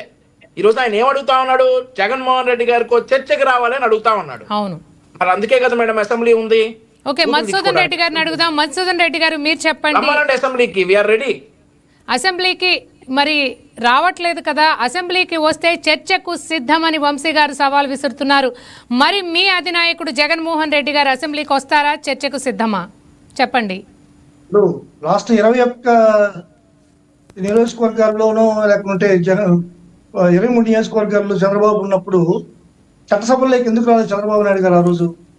ఆ రోజు ఎందుకు రాలేకపోయారు? ఆ రోజు కూడా చూడాల్సింది కదా. ఇప్పుడు చర్చా వేదిక అనేటువంటిది ఒక అసెంబ్లీ కూడా ఒక చర్చా వేదికే. కానీ ఇప్పుడు అసెంబ్లీ మాత్రమే కాదు, చర్చకి రమ్మంటే నీకు ఆన్లైన్లో చర్చకి రావచ్చు, ఇంకొక దగ్గర చర్చకి రావచ్చు, ఏదైనా మీటింగ్లో చర్చకి రావచ్చు, ఎక్కడైనా చర్చించవచ్చు. సభా వేదికలో ఎమ్మెల్యేల సమక్షంలో కాదు. ఇప్పుడు ముఖ్యమంత్రి అదేవిధంగా జగన్మోహన్ రెడ్డి గారు చర్చించవచ్చు, లేకుంటే పవన్ కళ్యాణ్ జగన్మోహన్ రెడ్డి గారు చర్చించవచ్చు, లేకపోతే మంత్రులు జగన్మోహన్ రెడ్డి గారు చర్చించవచ్చు. అనేక విధమైనటువంటి చర్చలు ఉంటాయి. ఒక చర్చకి రాండి అంటే మీరు అసెంబ్లీకి వస్తే మాత్రమే చర్చ అనుకునేటువంటిది పొరపాటు నిజంగా. ఇప్పుడు చర్చా వేదిక అంటే అది ఒకటేనా, ఇంక వేరే ఏం లేదా? ఇప్పుడు వేరే ప్రశ్నకి ఎదురు ప్రశ్న ఇటు కూడా చర్చే, ఏదైనా డిబేట్ కూడా చర్చే. ఎన్నో మార్గాలు ఉన్నాయి, ఎన్నో మార్గాలు ఉన్నాయి. ఎన్నో టీవీలు ఉన్నాయి. చెప్పండి అనుష గారు. చెప్పండి పక్కన వంశీ పెట్టేసి, గారు. ఇప్పుడు అది ఒక్కటే మాత్రమే రాలేదనేటువంటిది, ఆడ చర్చకి రాలేదనేటువంటిది మాత్రమే Last మీరు 30 seconds అండి. ఇప్పుడు ఆడకొస్తే అవహేళన చేయడం, విమర్శించడం. జగన్మోహన్ రెడ్డి గారు ఒకటే అడుగుతున్నారు, నేను అసెంబ్లీకి రావడానికి నాకు పరిపూర్ణమైనటువంటి టైం కావాలి. రాష్ట్రంలో ఉండేటువంటి అన్యాయాన్ని నేను మాట్లాడేటువంటి టైం కావాలి. నేను అసెంబ్లీకి వస్తే ఒక పులివెందుల ఎమ్మెల్యేగా నేను ఎంత నాకు టైం ఇస్తారు, అంతవరకే ఇస్తారు. ఈ టైంలో పులివెందులో జరిగేటువంటి కార్యక్రమాల్లో అవినీతులు మాత్రం ప్రశ్నించగలను, కానీ రాష్ట్ర వ్యాప్తంగా అన్ని నియోజకవర్గాల్లో జరిగేటువంటి అవినీతులు నేను ప్రశ్నించలేను. నాకు అంత టైం ఇస్తే నేను ఖచ్చితంగా వస్తాననేటువంటి మాట జగన్మోహన్ రెడ్డి గారు పదే పదే చెప్తున్నారు. ఓకే, మధుసూదన్ రెడ్డి మన టైం అయిపోయింది. వంశీకృష్ణ గారు, జగన్మోహన్ రెడ్డి గారు రావడానికి రెడీగా ఉన్నారు, ఆయన మాట్లాడడానికి మీరు టైం ఇస్తారా? ఇవ్వట్లేదు, అందుకే ఆయన రావట్లేదని మధుసూదన్ రెడ్డి గారు అంటున్నారు. దీనికి మీ సమాధానం ఏమంటారంటే అవహేళన చేస్తారు, అమర్యాదగా మాట్లాడతారని అంటా ఉన్నారు. గతంలో చంద్రబాబు నాయుడు గారు 22 మందిని సస్పెండ్ చేస్తే ఒక్కరే నిలబడి ఉన్నారు చంద్రబాబు నాయుడు గారు అదే అసెంబ్లీలో. ఆయన అవమానాలని, మీరు చేసినటువంటి అవమానాలని, అవహేళనని రాష్ట్ర ప్రజల కోసం తట్టుకుని నిలబడ్డారు అసెంబ్లీలో. మరి అది కూడా జగన్మోహన్ రెడ్డి గారిని మేము హామీ ఇస్తా ఉన్నాం, మిమ్మల్ని అవహేళన చేయటమో లేదంటే అవమానకరంగా మాట్లాడటమో మా ఉద్దేశం కాదు, మీరు చర్చకు రండి. ఒకవేళ అవమానం చేస్తేనో అవహేళన చేస్తేనో అప్పుడు ప్రజలకు చూపించి మీరు వెళ్ళిపోండి. అంతేగాని నన్ను అవహేళన చేస్తారని చెప్పి రాకుండా ఉంటే, టీచర్ కొడతాడని చెప్పి మన స్కూల్కి వెళ్ళకుండా ఉన్నాం మేడం. చిన్నప్పటి నుండి మన టాలెంట్ చూపించుకోవాలి కదా, అప్పుడు కదా మన టీచర్ కొడతాడా మెచ్చుకుంటాడని చెప్పేది. మరొక విషయం ఏంటంటే చెప్పేటప్పుడు ప్రతి దానికి అడ్డం వస్తూ ఉంటారండి మేడం. ఇది మా వాయిస్ అల్లివరా, ప్రతి ఒక్క విషయంలో అడ్డం వస్తూ ఉంటారా మేడం? ఇంకో విషయం ఏంటంటే డిబేట్ లో ఇప్పుడు ఏదైనా కానీ చర్చకి ఆథెంటిసిటీ ఉండాలి. అసెంబ్లీలో ఉంటేనే చర్చకి ఆథెంటిక్ ఇది ఉంటది. అలా కాకుండా ఎక్కడ పడితే చర్చలు అంటే రేపు ఇదే వైకే టీవీకి మధుసూదన్ రెడ్డిని బదులు జగన్మోహన్ రెడ్డిని రమ్మనండి, చర్చిద్దాం. నేనే చర్చిస్తా. బయట ఎక్కడో చర్చించే కాడికి చంద్రబాబు నాయుడు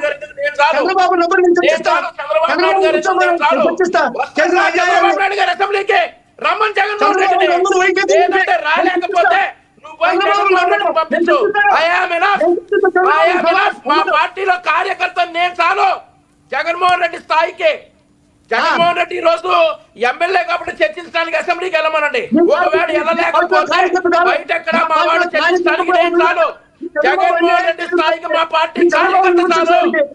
మా పార్టీ కార్యకర్త చాలు జగన్మోహన్ రెడ్డి మా పార్టీలో మా కార్యకర్త స్థాయి చాలు జగన్మోహన్ రెడ్డికి చర్చించడానికి. మా ముఖ్యమంత్రి గారి దాకా అవసరంలా.